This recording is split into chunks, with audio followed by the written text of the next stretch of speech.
Praise God, magandang gabi po. Marami pang tao. Marami pang makakarinig. Sayang ang pagkakataon, habang may pagkakataon, magbahagi ng pag-ibig ng Diyos. Kasi pagdating ng panahon, wala na. Ang mga tao magugutom sa salita ng Diyos. Wala nang mapapakinggan. Kaya po, mga ate kuya na naglalakaran, hinihingi po namin, nawa po, yung ating mga tenga makinig kahit kaunting saglit para po makapagbahagi ng salita ng Diyos. Ang salita po naman ng Diyos ay para sa lahat. Ano po? Wala naman po kaming hinihinging pera, wala po kaming buslo, o wala po kaming sobre. Kung may pera po kami, bibigyan namin kayo ng pera. Pero alam niyo po mga ate kuya, mas mahalaga pa po yung salita ng Diyos kesa sa pera. Kasi po ang kaligtasan ay para sa lahat. Mahal na mahal po tayo ng Panginoon. At ang Panginoon po ay hindi namimili ng tao. Mayaman ka, mahirap ka, mahal ka ng Diyos. Kaya po kahit nandiyan po kayo sa kabilang dulo, ano man po ang ginagawa nyo, nawa po, open your ears, you open your heart to hear the Word of God dahil napakahalaga po ng salita ng Diyos. Ang salita ng Diyos ay para sa lahat. Kaya po, tandaan po natin, meron po kaming balita sa inyo, mabuting balita at masamang balita. Yung pong masamang balita, sabi po doon sa salita ng Diyos, sa Roma 3:23, kung narinig nyo na po yung bad news, ang bad news po, ang lahat po ng tao ay makasalanan at wala po palang nakarating sa kalwalhatian ng Diyos. Lahat po pala ng tao ay makasalanan. Bad news po yun Ibig sabihin, lahat ng tao ay makasalanan. Sabi po sa Roma 3:23, ibig sabihin, ang lahat ng tao ay itatapon sa impyerno. Yun po yung bad news na nakakatakot na marami palang tao na pwedeng itapon sa impyerno kapag hindi po tayo nanumbalik, hindi tayo nagsisi, hindi natin kinalala si Jesus bilang Diyos at tagapagligtas. Yun po yung katotohanan. Sabi doon sa John 8:32, ang katotohanan ay masakit, pero tayo ay makakalaya. Yun yung katotohanan. Kapag hindi tayo nagsisi, nanumbalik sa Lord, tayo po ay itatapon sa impyerno. Kaya nga po yun yung sigaw namin, sigaw ni John Kilala niyo po si John the Baptist? Sabi po sa Biblia, sumisigaw si John the Baptist. At ang sigaw ni John the Baptist, ang mga tao po ay manumbalik na, magsisi, manampalataya, at magpabautismo sa tubig para mapunta sa langit. Sino pong may kilala kay John the Baptist? Si John the Baptist po ay nangaral ng kaligtasan nung time niya. Kaya po mga ate kuya, nananawagan po kami ulit. Wala po kaming maibibigay sa inyong pera, pero si Jesucristo na namatay sa cross, siya yung kailangan mo. Kailangan natin si Jesus sa panahon natin ngayon dahil pasama ang mundo. Tingnan niyo po yung mga balita. Parang hindi nababalita sa malaking TV yung mga lindol, yung mga baha sa China, sa Hong Kong, yung mga kotse ay nadadala, tapos ang lakas sa India, nakikita niyo po yon. Kung saan sa Morocco, yung nalindol, daming namatay, tapos sa Hawaii, na nagmistulang impyerno, ang daming namatay. Hindi po ba kayo naaalarma kung ano yung nangyayari sa mundo? Yung mga nangyayari pong yan ay nakasulat sa Mateo 24, kailangan matupad po yan. Yung mga baha, lindol, tagutom para makabalik ang Panginoon sa rapture. Kaya po, pinapasabihan ng mga tao na kapag hindi tayo nagsisi, mapapahamak po tayo. Pero, kung ang mga tao naman po ay magsisi, tanggapin si Jesus bilang Diyos at tagapagligtas, bibigyan po pala tayo ng pagkakataon na maligtas at mapunta sa langit. Totoo pong may langit at impyerno Hindi po kami dito mangangaral kung walang impyerno. Mayroon po, kaya kami ay rating sa inyo na kailangan natin, ito na yung panahon na manumbalik tayo kay Lord, kilalanin natin siya, tanggapin natin siya, bilang Diyos tagapagligtas kasi mahal naman tayo ng Panginoon. Namatay siya sa krus para sa iyo at sa akin. Kung wala pa po tayong relationship with the Lord, hindi po reliyon na, relationship with the Lord. Yung tanggapin mo siya bilang Kristo, namatay sa krus para sa iyo. Napako si Jesus sa krus para sa iyo. Yun po yung dala namin. May bad news, pero yung good news, once na tinanggap po si Jesus, ililigtas po ni Jesus yung kaluluwa mo. Mahal na Jesus ang kaluluwa ng tao. Ayaw ni Jesus na yung kaluluwa mo mapunta sa impyerno. Kaya po tayo po yung magdedesisyon, ha? Hindi po namin kayo mailigtas. Wala po kaming kapangyarihan. Si Jesus lang po magliligtas sa iyo at sa akin. Noong ako po ay hindi pa born again Christian, ako po ay makasalanan. Kung ano-ano pong kasamaan ang ginawa ko, pero nung tinanggap ko na si Jesus bilang Diyos at tagapagligtas, nagsisi po ako at patuloy na namuhay na ayon sa kanyang kalooban kasi natakot ako itapon sa impyerno. Kaya hanggang ngayon po, ako po ay natatakot sa Panginoon at sumusunod sa kalooban niya na ibahagi ang kaligtasan sa mga tao. Kasi nga po, may impyerno.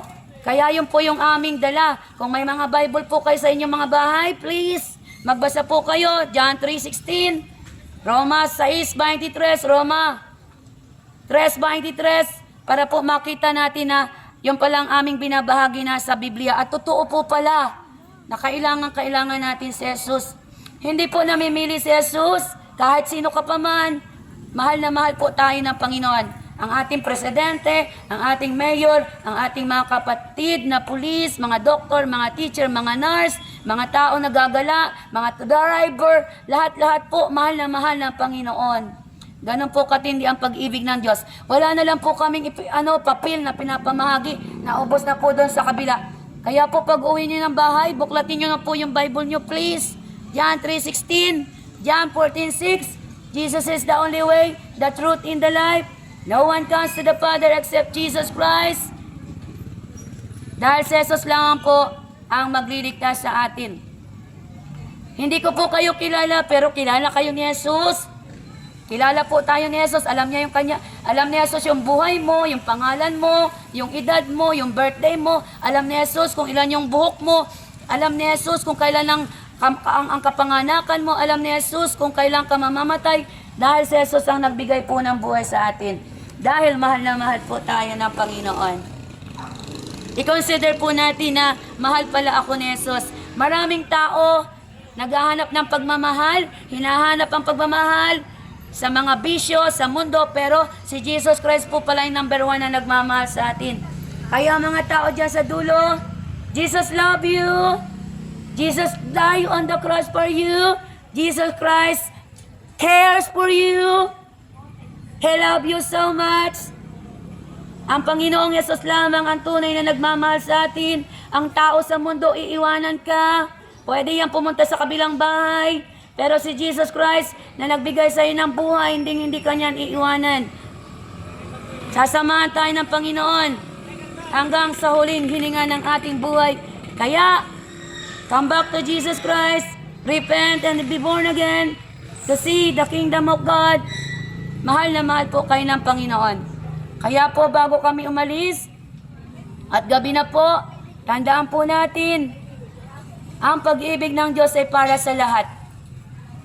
For God so loved the world that He gave His only beloved Son, Jesus Christ, that whosoever believes on Him will not perish, but have eternal life. Eternal life. Ayaw po ng Panginoon na ang mga tao mapunta sa impyerno. Kaya inihandog po niya ang kanyang buhay at ang isang tao na tatanggapin si Jesus bilang Diyos tagapagligtas, makakasumpong po ng eternal life.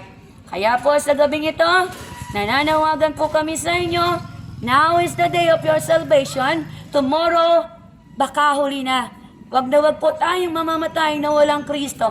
Wag na wag kang mamamatay na hindi ka nagsisisi. Wag kang mamamatay na hindi mo tinatanggap si Jesus bilang Diyos mo tagapagligtas dahil kaawa-awa po ang tao na walang Kristo sa puso.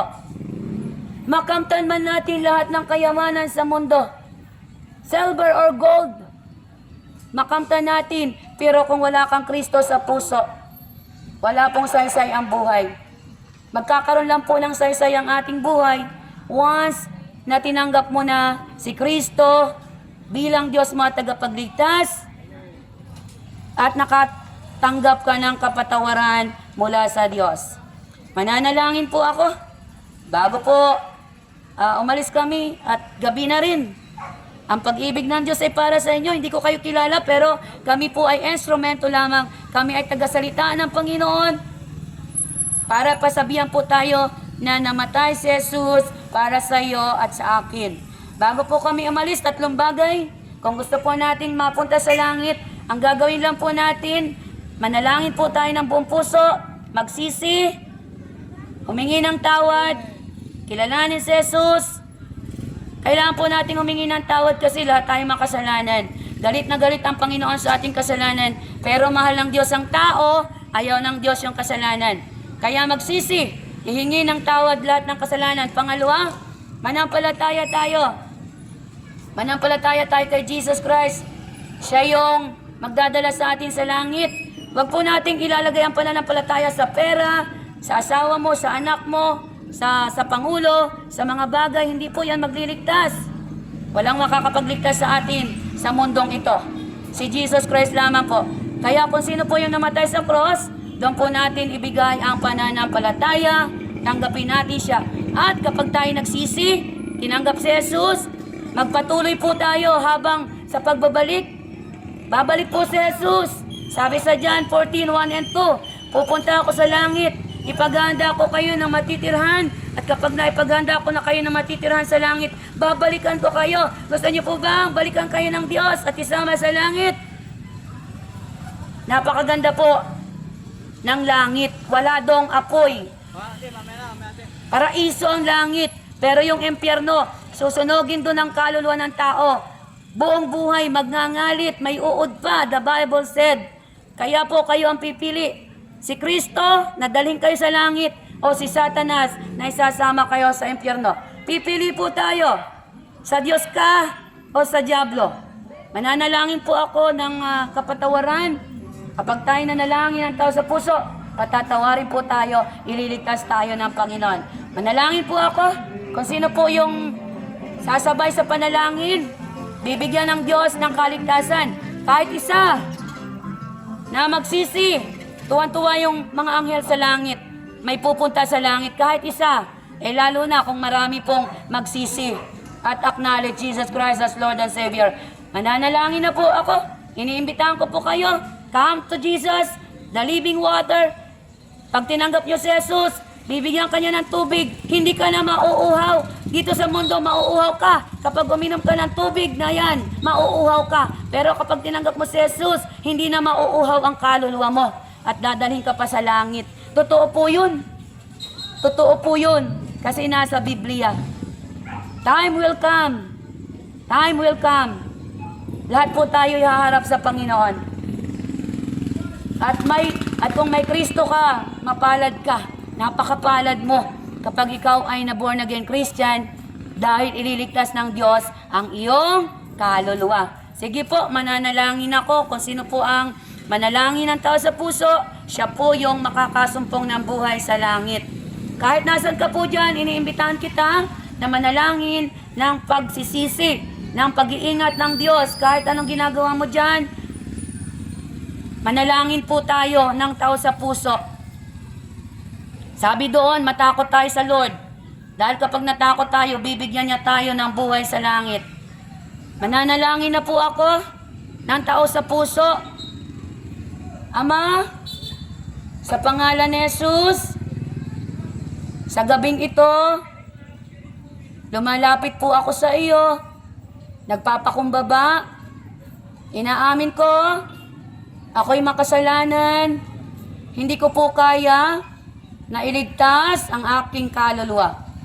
Sa mga oras na ito, Panginoong Jesus, nagsisisi po ako sa lahat ng aking kasalanan. Naman ako kay Eva at kay Adan. Kasalanan ko buhat nang ipinanganak ako hanggang ngayon. Humingi po ako ng tawad. Patawad po.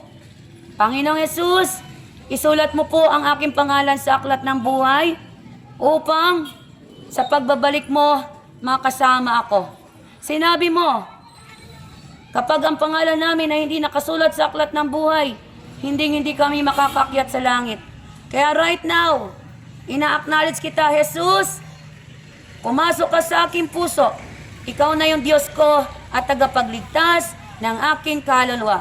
Sa oras na ito, Panginoong Jesus, ingatan mo ako. Ilayo mo ako sa gawa ng kaaway at inaangking ko na ang kaligtasan ay aking masusumpungan. Thank you po, Ama. Ito yung dalangin ko sa pangalan ni Jesus. Amen! Congratulations po! Kung may nanalangin ng panalangin ng pagtanggap at pagsisisi, mapalad ka. Pagkakalooban ka ng Panginoon na maging anak ng Diyos. Sabi sa John 1:12, ang isang tao naman ng palataya, tinanggap si Jesus at nagsisi, ay bibigyan niya ng pagkakataon na maging anak ng Diyos. Kaya maraming salamat po, Ama, sa mga tao na nanalangin.